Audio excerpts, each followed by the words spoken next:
আজ আমি আপনাদেরকে দেখাবো একদম গ্রামীণ পদ্ধতিতে মাটির হাঁড়িতে এবং মাটির চুলায় কিভাবে আমরা দুধ চিতই পিঠা বানিয়ে খেয়ে থাকি তার সম্পূর্ণ প্রসেসটি।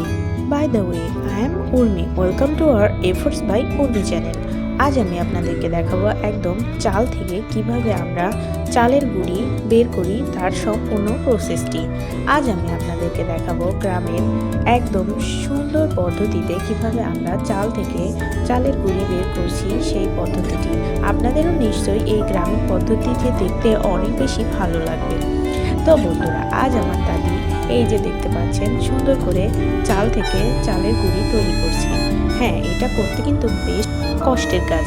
তো তারপরেও কিন্তু আমরা এই গ্রামীণ পদ্ধতিতেই এই পিঠাগুলো খেয়ে থাকি। আমার বিশ্বাস এই গ্রামীণ পদ্ধতিতে দেখলে আপনাদেরও আমার মতো অনেক বেশি ভালো লাগবে। তবে এই গ্রামীণ পদ্ধতিতে এই পিঠাগুলো বানিয়ে খেতে কিন্তু বেশি মজা হয়। আপনারা যদি না খেয়ে থাকেন তাহলে অবশ্যই একদিন ট্রাই করেন।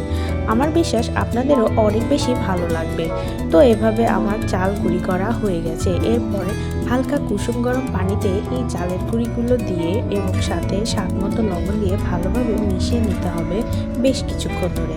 হ্যাঁ, বেশ কিছুক্ষণ ধরে মিশালে পিঠা কিন্তু অনেক বেশি ফুলবে এবং অনেক বেশি সুন্দর হবে।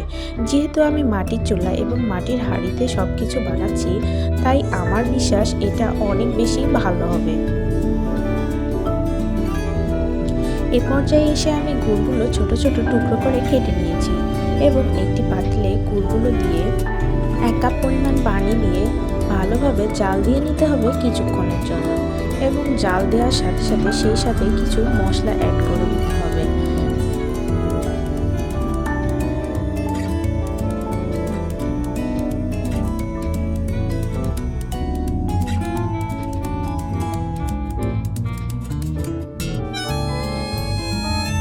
দেখতেই পাচ্ছেন এই পর্যায়ে এসে গুড়গুলো অনেক সুন্দরভাবে ফুটছে এবং বেশ কিছুক্ষণ ভালো করে জাল দিয়ে নিতে হবে।